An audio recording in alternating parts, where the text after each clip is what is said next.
இரு எண்களின் கூடுதல் 26, அவற்றின் வித்தியாசம் 8 எனில் அந்த எண்கள் யாவை? அதாவது 2 எண்களின் கூடுதல் 26. அப்ப அந்த 2 எண்கள் வந்து a பிளஸ் பின்னு எடுக்கிறோம். ஆமா, ஏயும் பி கூட்டினா 26. இது சமன்பாடு 1. அடுத்து 2 எண்களின் வித்தியாசம். அப்ப a minus b equal to 8. வித்தியாசம் 8. இது சமன்பாடு 2. இப்போ இந்த 2 சமன்பாட்டையும் கூட்டும் போது இது கேன்சல் ஆயிரும். பிளஸ் பியும் மைனஸ் பியும் கேன்சல் ஆயிரும். a plus a equal to 2a equal to 34. இப்ப நம்ம இதுல இருந்து a கண்டுபிடிக்கும் போது 34 டிவைட் பை 2 இதை கட் பண்ணா 17 வருது. அப்ப a யோட வேல்யூ 17. இப்ப இந்த a 17 சமன்பாடு 1 நம்ம பிரதியிடும் போது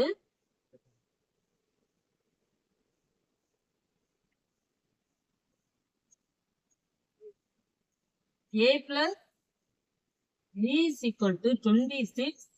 இப்போ a ஓட value 17 plus b is equal to 26. b is equal to 26 minus 17 equal to b is equal to 9. அப்போ ஒரு எண், அந்த எண்கள் வந்து a வந்து 17, b வந்து 9. 8க்கும் 88க்கும் இடையில் 7ஆல் வகுப்படும் எண்கள் எத்தனை உள்ளன? அதாவது 8க்கும் 88க்கும் இடையில 7ஆல் வகுப்படக்கூடிய எண்கள் எத்தனை அப்படின்னு கேட்டிருக்காங்க. அப்போ நம்ம 7ஆல் வகுப்படக்கூடிய எண்கள் 8க்கு அப்புறம் உள்ளது பாருங்களும் 14, 21, 28 இப்படி வந்துட்டே இருக்கும். அப்புறம் 88க்கு உள்ளாடி 84, 7ஆல் வகுப்படும் எண் 84. இப்போ இது கூட formula n is equal to L minus A divided by B plus 1. இதுல L ஓட வேல்யூ 84. இந்த 84 தான் L, இது A. A is equal to 14.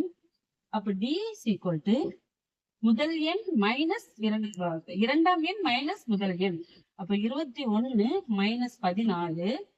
D is equal to 7. இப்ப இந்த நம்ம 3 மதிப்பையும் நம்ம ஃபார்முலாவை அப்ளை பண்ண போறோம். n is equal to 84 minus 14 divided by 7 plus 1 equal to 70 plus divided by 7 plus 1. இதை கட் பண்ணா 10 வருது. அப்ப 10 plus 1. இப்ப n is equal to 11. இப்ப எத்தனை எண்கள்னா 11 எண்கள் உள்ளன.